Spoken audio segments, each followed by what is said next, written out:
નમસ્કાર, જય હિન્દ, વંદે માતરમ સાથીઓ।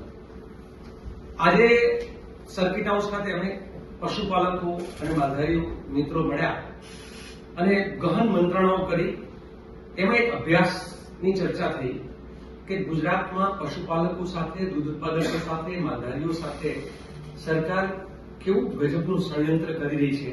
આ ષડયંત્રનો પર્દાફાશ થાય એવું આખી માહિતી જે મળી છે જે આપની સમક્ષ મૂકવા માંગીએ છીએ। ગુજરાતની સરકાર દૂધ ઉત્પાદક સંઘો ઉપર રાજકીય રીતે નાગચૂડ બનાવીને બેઠી છે, કબજો કરીને બેઠી છે।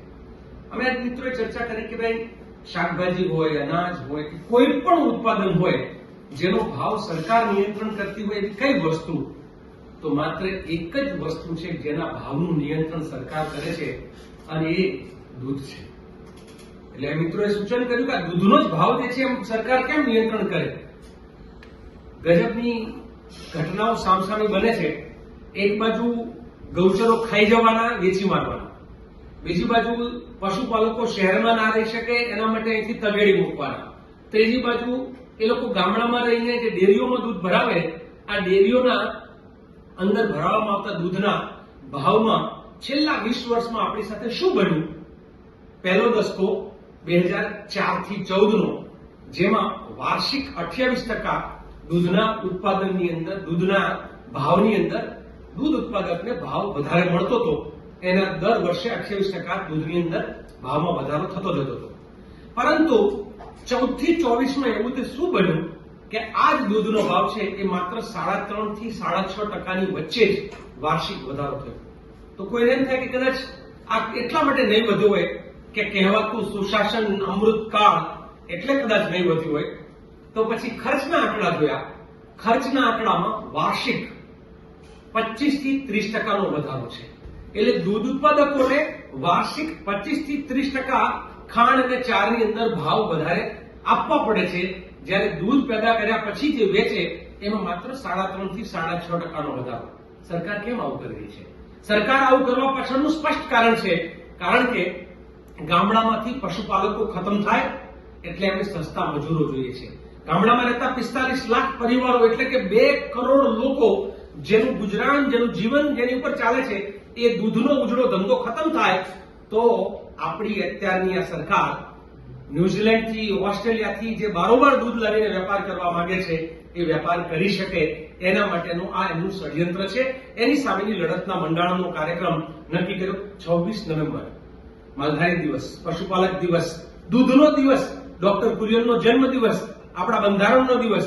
આપણા બંધારણના હકની વાત કરતા હોય તો આપણું સ્વાભિમાન અને સ્વાવલંબનની પણ વાત થાય, એટલા માટે ડોક્ટર કુરિયનના જન્મદિવસે, એટલે સરકારે જેને મિલ્ક ડે જાહેર કર્યો છે, દૂધનો દિવસ જાહેર કર્યો છે, આ દૂધના દિવસે ગુજરાતની અંદર માલધારીઓ, પશુપાલકો, દૂધ ઉત્પાદકો આપણે સૌ સાથે મળીને દૂધનો સત્યાગ્રહ શરૂ કરી રહ્યા છીએ।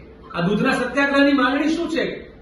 એક સૌથી પહેલી માંગણી, આમ જનતાને શુદ્ધ દૂધ મળે અને ડુપ્લિકેટ દૂધના કાળા બજારિયાઓને પકડીને જેલમાં મૂકવામાં આવે। આ દૂધના ડુપ્લિકેટ પેદા કરનાર લોકો પકડાશે તો દૂધના ભાવ ઉત્પાદકોને વધારે મળશે અને એના માટે શું કરી શકાય? 4 જ માંગણીઓ। ડુપ્લિકેટ દૂધ બંધ કરવામાં આવે, બહારથી આવતું દૂધ બંધ કરવામાં આવે, હાલના દૂધ ઉત્પાદકો છે એને લીટરે 5 રૂપિયા સબસિડી આપવામાં આવે, જે કર્ણાટક અને રાજસ્થાનની સરકાર આપે છે તો ગુજરાતની સરકાર પણ આપે।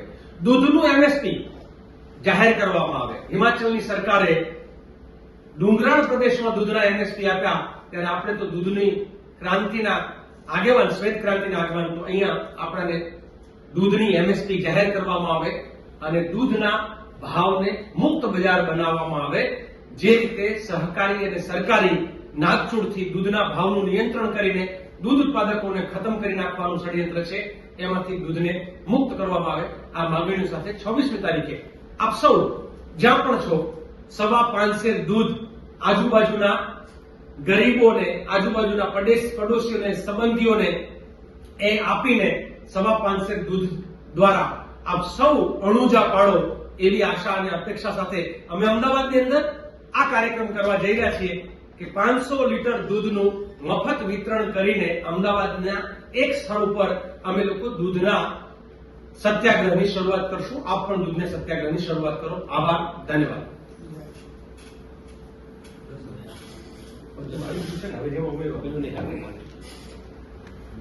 લાલજીભાઈ વડીલોએ જે વાત કરી પહેલા દૂધ વાળી, પછી કે પશુપાલકોને દૂધના પોષણક્ષમ ભાવ મળે, સરકારને એ જાણવા માંગે છે જે એમની પાંખ કર્મચારીઓને જે કમસે કમ 6 થી 8% પગાર વધારો આપતી હોય છે, તો છેલ્લા દાયકામાં દૂધના ભાવમાં તો લગભગ 3.8%, લગભગ 50% થઈ.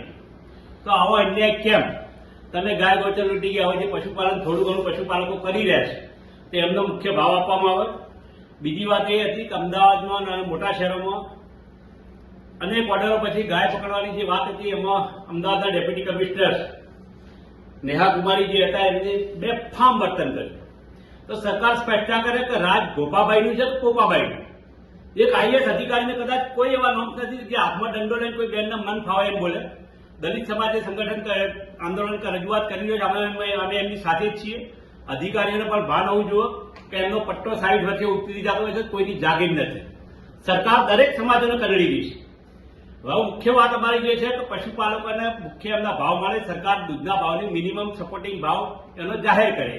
એ માટે આવનારા દિવસોમાં આવનારા સમયમાં અમે ધીમે ધીમે ગામડાથી લઈ દરેક જગ્યાએ જાગૃતિના અનેક પ્રોગ્રામો કરીશું. એના ભાગરૂપે 26 નવેમ્બરે માલધારી દિવસ, કુરિયર સાહેબનો જન્મદિવસ અને ગુજરાત સરકારે મિલ્ક ડે જાહેર કર્યો છે.